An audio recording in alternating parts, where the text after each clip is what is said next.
د اختر شپه وه، ټول کلی د خوشحالۍ په رڼاګانو روښانه و. د ماشومانو خندا اوازونه هر کور نه راتله. خو دې کلي په آخر کې د خټو په یو مات کور کې یوه مور خپله دوو ماشومانو ته یوازې اوبو پیلې کې اچولې وې. هغې د اوبو پیلې د خپل کوچني زوی مخې ته کېښوده او په لړزېدل غږ یې وویل: زویه لږ صبر وکړه، سحر به شي انشاءالله، الله به مهرباني وکړي.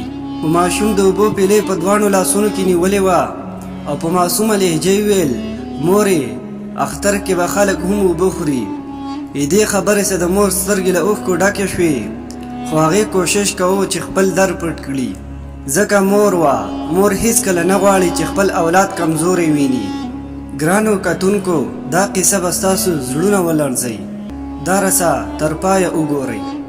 دا ښځه زرغونه وه چې د پاکستان د یوې وړې پښتني سیمې په یو غریب کلي کې اوسېده. خاوند یې 3 کاله مخکې د مزدورۍ لپاره ښار ته تللی و، خو بیا هیڅکله راستون نه شو. نه یې درک معلوم و نه یې خبر. زرغونې به د خلکو په کورونو کې جامې انځلې، کله به یې ډوډۍ پیدا کړه، کله نه. خو د اختر شپه د هغې د ژوند تر ټولو سخته شپه وه. هغې به ټوله ورځ په کار پسې وګرځېده. د کلي مالداره ښځې ته به هم دروازې ته ورغله. هغې به په سپکه لهجه ورته وویل: هر وخت سوال کوې زرغونې، موږ خو ستا ذمېدار نه یو. زرغونه خاموشه ولاړه وه.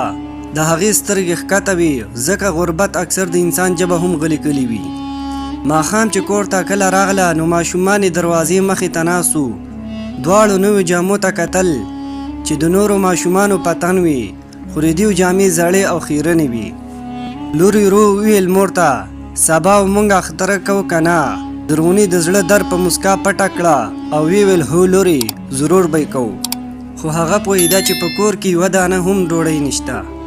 ماښام ته لږ نږدې ټیم و، د کلي جوماتونو تکبیرونه اوازونه راتله. الله اکبر الله. ماشومانو د کېدل، خو د لږې له امله خوب نه راتلو. زرغونې د ورور د اوبو یو زوړ منګی راوړی و، په 3 پیلو کې اوبه اچېلې وې او ماشومانو ته یې ورکړې. او ماشومانو ته یې دا وویل: دا اوبه وڅښئ، بیا به خوب درشي. یو کوچني زوی اوبه وڅښلې، خو د وده کېدو نه مخکې یې وویل: مورې، که زموږ بابا ژوندی وی نو موږ به هم نوي کالي اچېلی وی په دې اختر کې. د دې خبرې سره زرغونه زړه مات شو. هغې خپل مخ بل طرف ته واړو، په پټه یې ژړا شروع کړه. هغه شپه زرغونه تر سهاره ویښه وه. د کور په یو ګوټ کې ناسته وه، لاسونه یې پورته کړي وو: یا الله، ځان لپاره هیڅ نه غواړم، یوازې زما ماشومان عزت وساته. هم په دې وخت کې د سهار اذان وشو. ماشومان د اختر لمانځه لپاره تیارېدل، خو د زرغونې کور بیا هم خاموشه و. ناڅاپه د دې زاړه دروازه ټکا وشوه. زرغونه حیرانه شوه، په دې وخت کې څوک راله، ځکه دومره سهار څوک نه راتله.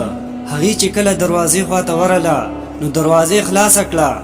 دروازې مخې ته یو سپین ږیری سړی ولاړو چې پاکې جامې اغوستې وې او شاته یو موټر ولاړو چې پکې د خوراک شیان موجود وو. زرغونه حیرانه پاتې شوه او سړي په نرم غږ وویل: ته زرغونه یې؟ هغې سر وخوځاوه. سړي سترګې له اوښکو ډکې شوې او ویې ویل: 3 کاله مخکې ستا خاوند زما جون غورځولی و. زرغونه په دې کې حیرانه شوه. سړي ویل: په ښار کې یوه داسې حادثه راغله چې ټول خلک تښتېدل، خو ستا خاوند زما لاس ونیو او زما جون یې بچ کو. هغه په خپله سخت زخمی شو. زرغونې په لړزېده غږ وویل: بیا هغه چېرته دی؟ سړي په جوره ساه واخیسته او ورو ویل: هغه څو ورځې وروسته وفات شو. د دې خبرې سره د زرغونې سترګې له اوښکو ډکې شوې، خو سړي ادنما ورکړه. مخکې له مرګ نه یوازې یوه خبره یې ورته کړې وه او ویلي ورته و: کله زما کورنۍ پیدا کړې نو هغه یوازې مه پرېږده. سړی شاته موټر ته اشاره وکړه: دا ټول ستا د ماشومانو لپاره دي، نن نه وروسته ته یوازې نه یې، بلکې زه درسه هم ولاړ یم. ماشومان دروازې شاته ولاړو.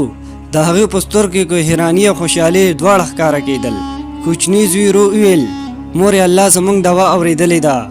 زرغونې خپل زوی په غېږ کې ونیو او په ژړا یې وویل: هو زوی، الله هېڅکله خپل بنده یوازې نه پرېږدي. هغه ورځ د زرغونې ژوند تر ټولو لوی اختر و، ځکه هغه پوه شوه چې د الله رحمت کله هم ناوخته نه وي او شاید ځینې دواګانې د اوښکو نه وروسته قبلیږي. د اختر لمونځ ختم شوی و. د کلي خلکو یو بل ته غاړې ورکولې. ماشومانو په خوشحالۍ کوڅو کې منډې وهلې. خو زرغونه لا هم د خپل زوی هغه خبره په ذهن کې ګرځېدله چې الله زموږ دوا اورېدلې ده. هغې اسمان ته وکتل او سترګې له اوښکو ډکې شوې، ځکه 3 کاله وروسته لومړني ځل چې هغې ځان یوازې نه احساسوه. هغه سپینږیری سړی چې کور ته دننه راغلی او ماشومان یې لا هم حیران وو چې دومره خوراک او نوې جامې څنګه د یو زوړ کور ته راغلی دي. سړي د خپل جب نه لفافه راویستله او زرغونې ته یې ورکړه. دا ستا خاون امانت دی. د زرغونې لاسونه ولړزېدل. هغې چې کله دا لفافه خلاصه کړه نو دننه پکې یو زوړ تصویر یو کوچنی خط و. په خط کې لیکلی شوي وو: زرغونې که زه بېرته رانغلم نو ماشومانو ته وایه چې پلار دې ډېر غریب و خو بې غیرته نه و. ما تل غوښتل چې زما اولاد په عزت ژوند وکړي. زرغونه په ژړا شوه.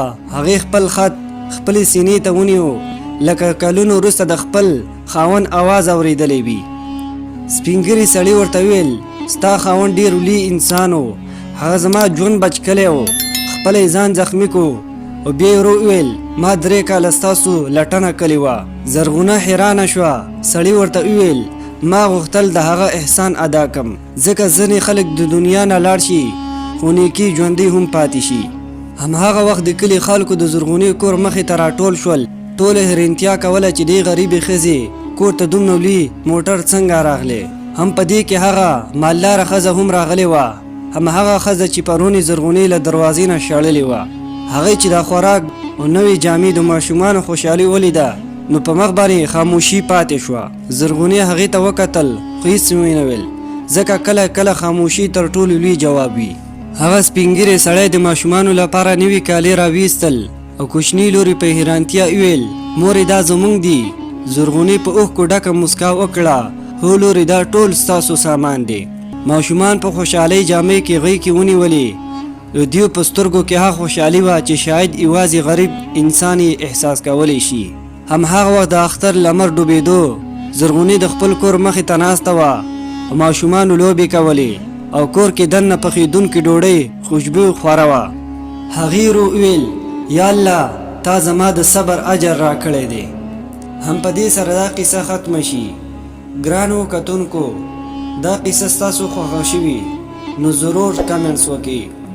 نورو ویډیوګانو لپاره زموږ چینل سبسکرایب کړئ.